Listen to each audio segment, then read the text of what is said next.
विधानसभा निवडणुकांसाठी भाजपकडनं नुकतीच पहिली यादी जाहीर करण्यात आलेली आहे। या यादीमध्ये 99 उमेदवारांची नावं जाहीर करण्यात आली असून 13 महिलांना भाजपकडनं संधी देण्यात आली आहे। विशेष म्हणजे या पहिल्या यादीत राज्याचे उपमुख्यमंत्री देवेंद्र फडणवीसांना नागपूर दक्षिण पश्चिम मधनं तर भाजपचे प्रदेशाध्यक्ष चंद्रशेखर बावनकुळेंना नागपूर जिल्ह्याच्या कामठी विधानसभा मतदारसंघातून उमेदवारी जाहीर झाली आहे। ही दोन नावं वेगळी सांगायचं कारण म्हणजे संपूर्ण लिस्टमध्ये ही दोन नावं सगळ्यात वर होती। आता यादी पक्षाकडनं आली असल्यामुळे बावनकुळेंचं नाव सगळ्यात वरती येणारच होतं, पण यादीत जे पहिल्या क्रमांकावरती नाव आहे त्या नावाचा खरा इन्फ्लुएन्स आहे। देवेंद्र फडणवीसांची संपूर्ण छाप या यादीवरती दिसत आहे आणि त्यामुळे जरी ऑफिशियली जाहीर झालं नसलं तरी विधानसभा निवडणुका या होल अँड सोल देवेंद्र फडणवीसांच्या नेतृत्वाखाली लढणार हे आता फिक्स आहे। ही संपूर्ण यादी सांगते या यादीवरती ओनली फडणवीसांचा शिक्का आहे, तो नेमका कसा पाहूयात। नमस्कार, मी मोहिनी जाधव, तुम्ही पाहत आहात लगावबत्ती।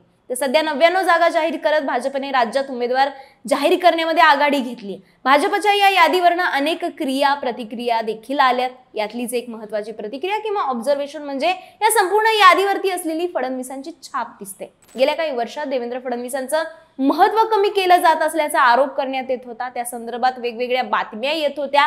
मुख्यमंत्री असताना देवेंद्र फडणवीसांनी ज्यांचा पत्ता कट केला त्या नेत्यांना भाजपच्या पक्षश्रेष्ठींनी मोठी आणि महत्त्वाची जबाबदारी देण्यास सुरुवात केली आहे। या नेत्यांना मोठी जबाबदारी देऊन त्यांना बळ देण्याचं काम पक्षाने सुरू केलंय।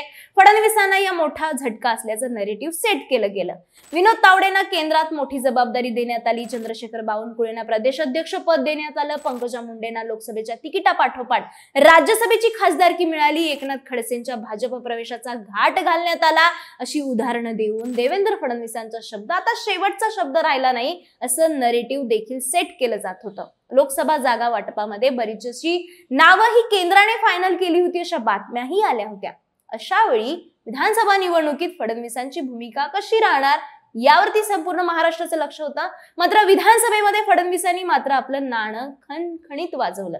याचं कारण म्हणजे ती यादी आता फायनल म्हणून जी बाहेर आली आहे त्या यादीमध्ये भाजपने बदल करणं टाळलंय। 2019 मध्ये फडणवीसांच्या नेतृत्वाखाली जी उमेदवारांची यादी तयार करण्यात आली होती ती काही अपवाद सोडले तर आहे तशी रिपीट ही यादी करण्यात आलेली असं म्हटलं तरी चुकीचं ठरणार नाही। याचाच अर्थ उमेदवार हे पूर्णपणे देवेंद्र फडणवीसांच्याच सही शिक्क्याने फायनल झालेत।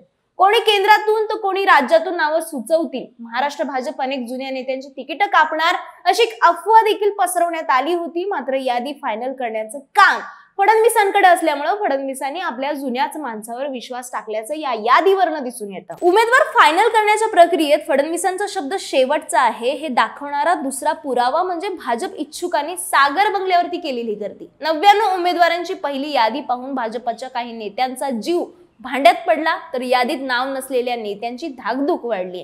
त्यामुळे पहिल्या यादीत नाव नसलेल्या भाजपच्या अनेक नेत्यांनी सिटिंग आमदारांनी उपमुख्यमंत्री देवेंद्र फडणवीसांच्या सागर बंगल्यावरती ये-जा करायला सुरुवात केली।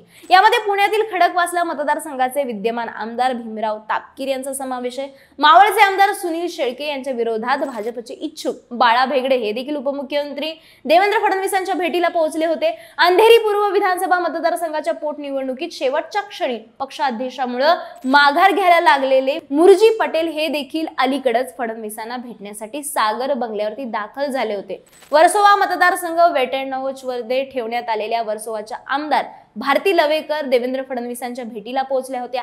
याही पलीकडे जाऊन नाशिक पदवीधर मतदारसंघाचे आमदार सत्यजित तांबे यांनी देखील अचानक उपमुख्यमंत्री फडणवीसांची भेट घेतली होती। एवढं सगळं सांगायचं कारण म्हणजे भाजपचं तिकीट पाहिजे असेल तर फडणवीस साहेबांकडे जायला लागणार हे भाजप नेत्यांनाही आता माहिती पडले। त्यामुळे राष्ट्रवादी शरद पवारांबरोबरच जयंत पाटील सुप्रिया सुळे ठाकरेंच्या सेनेमध्ये मातोश्री बरोबरच संजय राऊतांच्या घराच्या पायऱ्या इच्छुक झिजवत असताना दिसतात। भाजपमध्ये मात्र सध्या सागर बंगल्यावरचे फडणवीसच बॉस असल्याचं कळतंय। आता प्रश्न पडतो तो म्हणजे या संपूर्ण यादीवरती फडणवीसांचाच होल्ड काय? तर लोकसभा निवडणुकीमध्ये नरेंद्र मोदींच्या नावाने मत मागण्यात आली होती, मात्र त्यावेळी भाजपचा दारुण पराभव झाला होता। दुसरी महत्त्वाची गोष्ट म्हणजे भाजपने हरियाणामध्ये स्थानिक नेतृत्वाच्या हाती सगळी सूत्र दिली होती। त्यामुळे मोदी सरकारवरचा राग निवडणुकीमध्ये तितक्या जोमाने दिसला नाही। महत्त्वाचं म्हणजे फडणवीसांनी राज्याच्या राजकारणात एक इंटरेस्टिंग डाव टाकलाय, ज्यामुळे हरियाणात जसा जाट आणि इतर असं मतदान झालं होतं तसंच मराठा आणि मराठेतर मतदान इथं महाराष्ट्रात होऊ शकतं। त्यामुळे देखील फडणवीसांना सर्वाधिकार देणं भाजपला भाग होतं। त्यामुळे फडणवीस आता या संधीचा कसा फायदा उचलतात आणि पुन्हा एकदा उपमुख्यमंत्री पदावरून मुख्यमंत्रीपदी मजल मारतात का हे पाहणं महत्त्वाचं ठरणार आहे। तुम्हाला काय वाटतं? तुमच्या प्रतिक्रिया कमेंट बॉक्समध्ये नक्कीच सांगा आणि लगावती YouTube चॅनलला सबस्क्राईब करायला विसरू नका।